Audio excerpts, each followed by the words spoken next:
belongs to. And so with that, I really commend this bill at its second reading and look forward to its progress. Kia ora tātou. Madam Speaker. Lawrence Yule. Madam Speaker, it gives me pleasure to rise and speak to the Te Rohe o Te Wairoa Claim Settlement Bill. And I do so as a national member of Parliament, a new member of Parliament, but a member of Parliament to the south that is part of the mighty Hawke's Bay. And I do speak today as a member from the south, bearing in mind you, Madam Speaker, are the member from the north, and there is a part in the middle that is not blue politically, although I do acknowledge the Honourable Meka Whaitiri for her Rohe that covers the East Coast. I acknowledge the Honourable Andrew Little for shepherding this second reading into the House, the Honourable Chris Finlayson for the work that had been done previously, and all the officials that have been involved, and the people that are here today, from Wairoa, Mahia, Waikato Moana. They've all come here today for this second reading because it's incredibly significant to them and it's incredibly significant to Hawke's Bay. And in my previous roles, I had watched the settlements proceed through this House of Ngāti Pāhewera, Ngāti Hiniruru, Mangahuru Tangitu, Herotonga Tamatea, and Mana Ahariri, which is still going through some processes. But it's fair to say that throughout that whole process, I've been incredibly impressed with the honour, respect and dignity in which all claimant groups have put their case. And we now have this particular bill in a process really of no return. It is going through, it's being shepherded through the Parliament.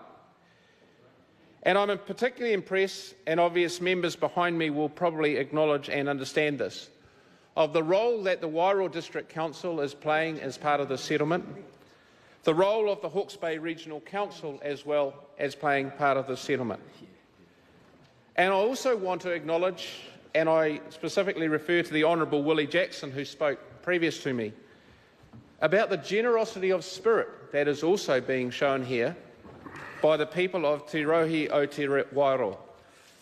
The generosity of spirit where they would have land vested back to them and then gift it back to the Crown.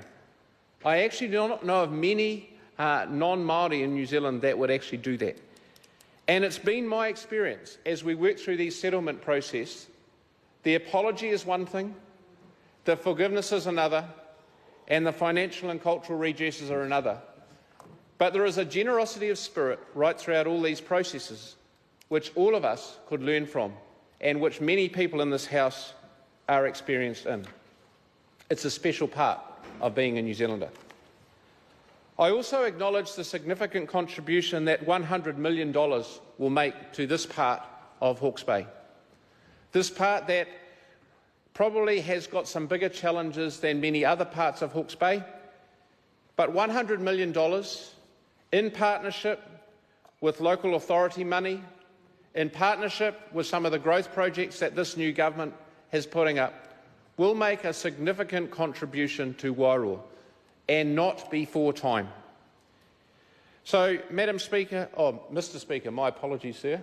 There is a number of things that are not in this bill, but they are referenced in the documentation. A social and economic revitalisation strategy, letters of introduction to Wairoa District and the Hawke's Bay Regional Council, a tripartite relationship between Tātou Aotearoa Wairoa Trust, the Wairoa District Council and the Hawke's Bay Regional Council, a relationship agreement with the Ministry of the Environment, a partnership agreement with the Ministry of Conservation, a letter of commitment to the Department of Internal Affairs and the Museums of New Zealand, Te Papa, as well as the $100 million. Mr.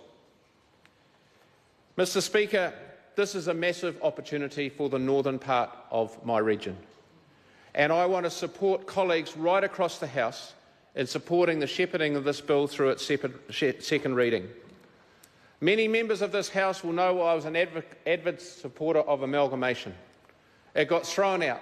It got thrown out in spades by this part of Hawke's Bay. I was trying to seek a way of addressing a whole lot of things, including economic prosperity in Wairoa. The stars have aligned between this settlement, some of the new initiatives that have been developed, and as a member for the National Party, I'm hugely proud to support the second reading and its passing of this stage. Thank you. E te māngai o te whare. Tēnā koe te māngai o te whare ka timata.